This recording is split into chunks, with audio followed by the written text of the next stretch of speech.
Alan Irvine, well done. You've just beaten the league leaders, the team that will be in the Premier League next season. How much pride do you take from that? Well, you know, the players are the ones who should get the accolades for that, that's for sure. And they should take a lot of pride out of it because it was an excellent performance from start to finish.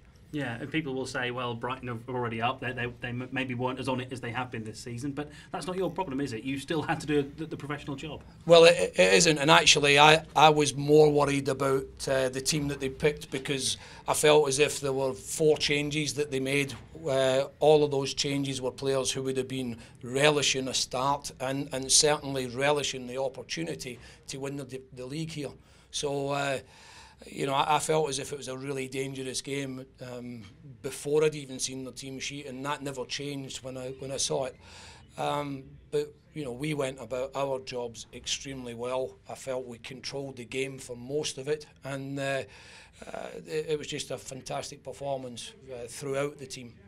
And we know that Norwich City as a club has struggled for clean sheets this season, so that is another thing that you've got to take from this game tonight. Yeah, delighted with that. I thought we defended really well as a team. You know, we had times when Nelson Oliveira was back in midfield or out on the left-hand side, and you have to do that. You've got to make sure that when you don't have possession of the ball, that you have a good shape.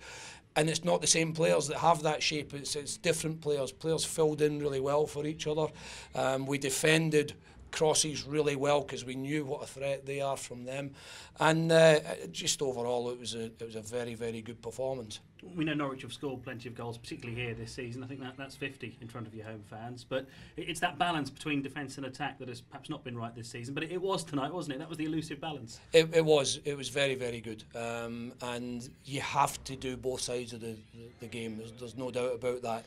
As we've seen, despite the fact that we are one of the top scoring teams in the division, if you concede too many, then you don't get enough points, and that's what's happened to us throughout the season. But we've done really well in both areas tonight. Could actually have been more clinical in terms of the work in the final third because we got into very, very good areas and were a bit wasteful in the second half with our final pass and our final decision. But you know, I'm being critical when it's been a very, very good performance, and we've gone from not beating anybody above us all season to beating 3 teams above us in the last 4 games, and again the lads should be delighted with that.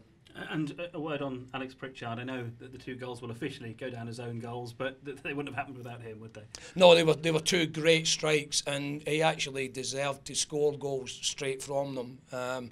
Obviously David Stockdale was unfortunate. I'm sure he would much rather give them to Alex Pritchard, but unfortunately that won't happen. Yeah, it's a shame, isn't it? Because he doesn't want the goals, Alex does, but that's just the way it is. Yeah, well, we'll just say that well done to Alex then. You can't have seen that very often, though. Two own goals from the same player in a game. No, I thought that at the time when the second one happened. We've obviously seen it happen plenty of times in terms of once in a game, but to happen twice in a game with exactly the same players involved and almost carbon copies in terms of the goals, that's unusual. And officially, you've won a game 2-0 without a shot on target, which takes some doing, doesn't it? Is that the case, is it? Yes. Yeah, well, there you go. I did say we were a bit wasteful in the final third. Yeah, it's sort of the way Norwich do things. It's never quite straightforward, is it? Well, there's no point in making it easy. Great stuff, Alan. Thank you. Thank Cheers. You.